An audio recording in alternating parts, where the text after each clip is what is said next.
الشوق يبقى الشوق يبقى السلام علیکم ورحمۃ اللہ وبرکاتہ۔ آج ہم انشاءاللہ بات کریں گے کہ کسی چیز کا ہماری طبیعت پر، ہماری شخصیت پر اور ہماری سوچ پر اثر انداز ہونا کس قدر معنی رکھتا ہے۔ میں بھی بہت سارے ٹاک شوز دیکھتی تھی یا بہت سارے ایسے شوز دیکھتی تھی سوشل میڈیا سے ریلیٹڈ، تو ان کا اثر مجھ پر مسلط ہوتا تھا۔ میں ایک یہاں پر مثال دوں گی، ایک بہت بڑا ٹی وی شو ہے، تو اس ٹی وی شو کو لے کر کے اگر آپ دیکھیں گے کہ یہ ٹی وی شو مسلسل دیکھنے والے جو ہیں وہ نہ صرف 24 گھنٹے ذہنی طور پر یہی سوچتے رہتے ہیں کہ نیکسٹ کیا ہوگا، آگے کیسے کیا جائے گا، وہ فلاں کے ساتھ یہ کیا ہوگا۔ یعنی کہ آپ اپنی جگہ پر موجود تو ہیں مگر ذہنی طور پر آپ وہاں پر موجود ہیں جس چیز کو آپ نے ایک 1000 کے اندر دیکھا اور خود کو اس 1000 کے اندر ڈیولپ کر لیا۔ میرے ذاتی ایکسپیرینس ہیں کہ میں جب کچھ بھی دیکھتی تھی تو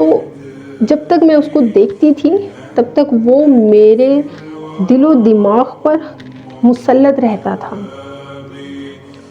ٹی وی ڈراماز کی طرف آ جائیں تو ڈرامے دیکھنے تو ایک چیز ذہن میں گردش کرتی رہنی کہ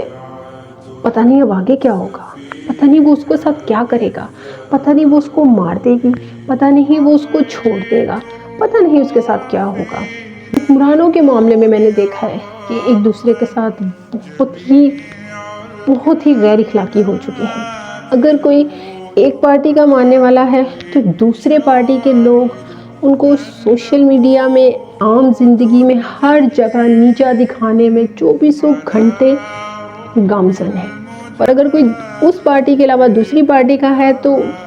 دوسری پارٹی اس پارٹی کو اور اس کے لوگوں کو ہر طرح سے نیچا دکھانے میں پوری طرح کھڑی ہے۔ آپ یہ دیکھیے کہ اللہ سبحانہ و تعالیٰ جب قوموں سے ناراض ہوتا ہے تو وہ قوموں پر ایسے حکمرانوں کو مسلط کر دیتا ہے جو ان کے لیے سوائے ظلم و ستم کے، غیظ و غضب کے کچھ بھی نہیں ہوتے۔ اگر آپ دیکھ لیں سوشل میڈیا ہے، آپ جب ٹاک شوز دیکھتے ہیں اس میں بھی یہی چیزیں چل رہی ہوتی ہیں۔ 2 پارٹیوں کے یا 3 پارٹیوں کے لوگ آمنے سامنے بیٹھ کر ایک دوسرے پر کیچڑ اچھال رہے ہوتے ہیں، ایک دوسرے کو نیچا دکھا رہے ہوتے ہیں۔ تو پھر آپ خود سوچئے کہ وہ لوگ جو اپنے بڑے لیڈرز کے لیے اس طرح سے لڑیں گے تو وہ طبقہ نیچے اس لیڈر کے ساتھ کھڑا ہے، وہ طبقہ بھی تو وہی سیکھے گا نا۔ آپ ان کو ٹی وی پر یا سوشل میڈیا پر بیٹھ کر دیں گے، بہت اثر ہوتا ہے جب آپ ٹاک شوز میں بیٹھ کر اپنے لیڈرز کے لیے ان کی حمایت میں دوسرے لیڈرز کو یا دوسری پارٹیز کو نیچا دکھا رہے ہوتے ہیں۔ تو بے شک وہ لوگ جو ایک عوام کی صورت میں ہیں، جو اپنے لیڈرز کے ساتھ ہیں، وہ بھی وہی چیز آپ سے سیکھیں گے جو آپ سوشل میڈیا پر بیٹھ کر ان کو دے رہے ہیں۔ تو یہ ہمارا فرض بنتا ہے کہ ہم اپنے لیڈرز کے لیے مثبت سوچ جو ہے وہ نیچے کے معاشرے میں، نیچے کے لوگوں میں کنورٹ کریں۔ آپ نے کبھی سوچا ہے